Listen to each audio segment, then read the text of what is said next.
Hello students, कैसे हो सब। मैं हूं अंशु कपूर और यह है class 10th physics chapter 12 electricity और आज का टॉपिक है रेजिस्टिविटी। तो सबसे पहले रेजिस्टिविटी और रेजिस्टेंस में क्या डिफरेंस होता है। रेजिस्टिविटी किसी मटेरियल की प्रॉपर्टी होती है जबकि रेजिस्टेंस किसी कंडक्टर या ऑब्जेक्ट की प्रॉपर्टी होती है। अब आप इन फिगर्स में देख रहे हैं कि एक रिंग है और एक रॉड है। ये दोनों डिफरेंट कंडक्टर्स हैं, इसलिए इनका रेजिस्टेंस भी डिफरेंट होगा। लेकिन अगर ये सेम मटेरियल के बने हैं, जैसे दोनों ही सिल्वर के बने हैं, तो दोनों की रेजिस्टिविटी सेम होगी। इसका मतलब अगर दो कंडक्टर सेम मटेरियल के बने होते हैं तो उनकी रेजिस्टिविटी सेम होती है, लेकिन अगर दोनों का साइज और शेप अलग अलग होती है तो उनका रेजिस्टेंस अलग होता है। इसका मतलब रेजिस्टेंस किस किस पर डिपेंड करता है, साइज पर, शेप पर, लेकिन रेजिस्टिविटी मटेरियल पर डिपेंड करती है, साइज और शेप पर डिपेंड नहीं करती है। ये बात आपको क्लियर हुई। लेकिन रेजिस्टेंस एंड रेजिस्टिविटी की फंडामेंटल प्रॉपर्टी सेम होती है, दोनों ही करंट को अपोज करते हैं। तो अब हम रेजिस्टेंस को इफेक्ट करने वाले फैक्टर्स को स्टडी करते हैं। Factors on which the resistance of a conductor depends. तो आप इस सर्किट डायग्राम में देख रहे हैं, एक बैटरी है, एक की है। की क्या करती है, करंट को कंट्रोल करती है, ऑन और ऑफ करती है। बैटरी पोटेंशियल डिफरेंस का सोर्स होती है, एनर्जी का सोर्स होती है। और हमने एक कंडक्टर यहाँ कनेक्ट किया है जिसकी लेंथ L है। हमने कंडक्टर को ऐसे जिगजैग से ऐसे शो करा है कि कोई भी आप कंडक्टर लेते हैं उसमें कुछ रेजिस्टेंस होता है।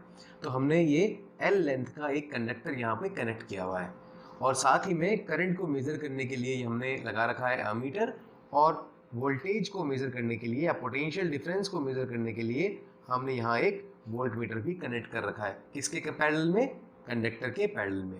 अब हम क्या करेंगे, इस सर्किट के अकॉर्डिंग हम V और I कैलकुलेट करेंगे। तो हम इस सर्किट में V कैलकुलेट करते हैं कितना है और I कैलकुलेट करते हैं। तो V और I से के रेशो से हमने रेजिस्टेंस की वैल्यू कैलकुलेट कर ली। तो लेट इस केस में इस L लेंथ का रेजिस्टेंस हमारे पास R आता है। तो अब हम क्या करते हैं, इसी सर्किट डायग्राम में 12 लेंथ का रेजिस्टेंस लेते हैं। कहने का मतलब 12 लेंथ का कंडक्टर लेते हैं जिसका मटेरियल सेम है। अगर ये सिल्वर का है तो ये भी सिल्वर का होगा। क्रॉस सेक्शन एरिया दोनों का सेम है। क्रॉस सेक्शन एरिया क्या होता है, जैसे कोई कंडक्टर है तो ये वाला पार्ट, ये क्रॉस सेक्शन एरिया होता है। ये हमने पहले भी क्लासेस में डिस्कस कर रखा है। तो ये कंडक्टर और इस कंडक्टर का क्रॉस सेक्शन एरिया सेम है, मटेरियल सेम है, बाकी सभी चीज़ें सेम है। क्या डिफरेंट है, केवल लेंथ। इसकी लेंथ इससे डबल है। तो हम जब इस एक्सपेरिमेंट में इस सर्किट में इस कंडक्टर को कनेक्ट करते हैं और वोल्टमीटर और अमीटर में चेक करते हैं, तो हमें अगर इसमें R रेजिस्टेंस मिला है तो हमें इसमें मिलेगा 2R रेजिस्टेंस V और I के रेशो से। तो हमने क्या देखा, हमने देखा अगर लेंथ कंडक्टर की डबल है तो रेजिस्टेंस भी हमें डबल मिला। इसका मतलब resistance is directly proportional to the length of the conductor. तो यहाँ पे हम इस बात को स्टेट करते हैं, resistance of a conductor is directly proportional to the length of the conductor. It means resistance is directly proportional to the length. This is equation number 1. अब सेकेंड पॉइंट में देखिए, यहाँ भी एक आप सर्किट डायग्राम देख रहे हैं। यहाँ भी एक कंडक्टर कनेक्टेड है। इस कंडक्टर का नाम हमने रखा है AB और इस कंडक्टर का नाम हमने रखा है CD। इस बार भी दोनों कंडक्टर सेम मटेरियल से बने हैं और दोनों कंडक्टर की इस बार लेंथ भी सेम है।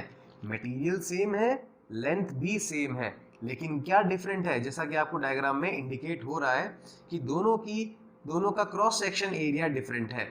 अगर ये थिक है क्रॉस सेक्शन एरिया तो दूसरे का थिन है। जैसे ये देखिए, ये आपको यहाँ पर इसका क्रॉस सेक्शन एरिया आपको क्या दिख रहा है, थिक, इस पेन का ब्लू वाले का, और इसका आपको दिख रहा है थिन। वैसे ही यहाँ पर इसका क्रॉस सेक्शन एरिया थिक है और इसका थिन है।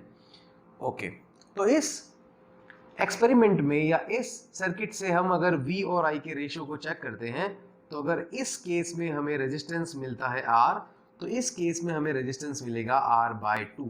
इसका मतलब अगर क्रॉस सेक्शन एरिया यहाँ अगर डबल हो रहा है, ट्वाइस हो रहा है, तो रेजिस्टेंस यहाँ हाफ हो रहा है। इसका मतलब अगर क्रॉस सेक्शन एरिया इंक्रीज होगा तो resistance of the conductor decrease होगा। तो यहाँ पर हम स्टेट कर सकते हैं resistance of a conductor is inversely proportional to the area of cross section of the conductor. तो हम यहाँ पे लिखेंगे resistance of the conductor is inversely proportional to the cross section area of the conductor. ये दोनों factor समझ में आए। इसका मतलब रेजिस्टेंस कंडक्टर की डायमेंशन पर डिपेंड करता है। डायमेंशन कौन कौन सी? रेजिस्टेंस डिपेंड करता है लेंथ पर, रेजिस्टेंस डिपेंड करता है क्रॉस सेक्शन एरिया पर। अब रेजिस्टेंस दो और फैक्टर्स पे भी डिपेंड करता है। रेजिस्टेंस नेचर ऑफ मटेरियल पे भी डिपेंड करता है। ये देखिए यहाँ पे एग्जांपल देखिए, अगर आपने यहाँ एक कंडक्टर लिया, इसकी लेंथ L है, इसकी क्रॉस सेक्शन एरिया A है। आपने एक और कंडक्टर लिया, इसकी लेंथ भी L है, इसका क्रॉस सेक्शन एरिया भी A है, लेकिन ये सिल्वर से बना है और ये आयरन से बना है। इसका मतलब दोनों का मटेरियल डिफरेंट है, तो दोनों का रेजिस्टेंस भी डिफरेंट होगा। इसका मतलब रेजिस्टेंस किस पर डिपेंड करता है? मटेरियल पर भी। तो सिल्वर का रेजिस्टेंस कम होता है, आयरन का रेजिस्टेंस ज़्यादा होता है। ये भी हमें आगे हम टेबल पढ़ेंगे, ब्रीफ में आपको क्लियर हो जाएगा। तो आपको यहाँ क्लियर हुआ रेजिस्टेंस किस पर डिपेंड करता है? डायमेंशंस पर। और अब किस पर डिपेंड करता है? मटेरियल पर भी डिपेंड करता है। अलग अलग मटेरियल का चाहे सेम कंडक्टर हो, लेकिन रेजिस्टेंस फिर भी क्या होगा? डिफरेंट होगा। एक और फैक्टर है जिस पर रेजिस्टेंस डिपेंड करता है, वो है टेम्परेचर। टेम्परेचर पर भी रेजिस्टेंस डिपेंड करता है। अगर हम टेम्परेचर को इंक्रीज करते हैं तो रेजिस्टेंस भी इंक्रीज होता है इन केस ऑफ मेटल। अभी आपको केवल इतना ध्यान रखना है कि टेम्परेचर चेंज होने से रेजिस्टेंस चेंज होता है। क्या याद रखना है? टेम्परेचर चेंज होने से रेजिस्टेंस चेंज होता है। क्या हम इसे इक्वेशन भी दे देते हैं? Equation number 2। अब हम इक्वेशन 1 और 2 को कंबाइन करते हैं। कंबाइन करने से क्या होगा? इक्वेशन 1 के according resistance proportional to length and equation 2 के according resistance inversely proportional to the cross section area of the conductor. अगर हम प्रोपोर्शनल हटाते हैं तो यहाँ पर हमें एक कांस्टेंट मिलेगा विच इज रो L/A। यहाँ जी ये रो है, ये कांस्टेंट है, कांस्टेंट ऑफ प्रोपोर्शनलिटी है। इसी को हम बोलते हैं स्पेसिफिक रेजिस्टेंस। क्या बोलते हैं हम इसे? Specific resistance. और इसे बोलते हैं हम रेजिस्टिविटी भी। Resistivity and specific resistance. इसका जो सिंबल होता है इसको हम कहते हैं रो। ओके, डेफिनेशन नेक्स्ट है डेफिनेशन ऑफ रेजिस्टिविटी और स्पेसिफिक रेजिस्टेंस। नेक्स्ट है डेफिनेशन ऑफ रेजिस्टिविटी और स्पेसिफिक रेजिस्टेंस। तो इसको डेफिनेशन को समझने के लिए हम यहाँ पर एक कंडक्टर को बनाते हैं। हम एक ऐसा कंडक्टर लेते हैं जिसका क्रॉस सेक्शन एरिया भी यूनिट हो, मतलब 1 हो। It's 1 metre square, either 1 centimetre square unit हो इसका एरिया ऑफ क्रॉस सेक्शन, और लेंथ भी यूनिट हो। मतलब इसका अगर हम मीटर ले रहे हैं तो 1 मीटर हो और cross section area 1 metre square हो। इसका मतलब इसका वॉल्यूम कितना होगा? 1 मीटर क्यूब होगा। ये बात आपको क्लियर हुई? ओके। तो इस केस में एरिया ऑफ क्रॉस सेक्शन कितना है? 1 मीटर स्क्वायर, और लेंथ कितनी है कंडक्टर की? 1 मीटर। तो यहाँ पर फॉर्मूला क्या है रेजिस्टेंस का? R equal to rho L/A। Short में इसको कह सकते हैं रोले। ठीक है, R equal to rho L/A। अब यहाँ पर लेंथ कितनी? 1, एरिया कितना? 1। तो यहाँ पर 1 इधर भी पुट कीजिए, इधर भी पुट कीजिए, तो आपको R इक्वल टू क्या मिलेगा? रो।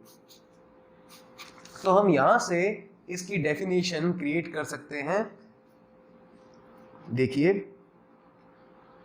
Resistance of any conductor is equal to its resistivity if cross section area of the conductor is unit and its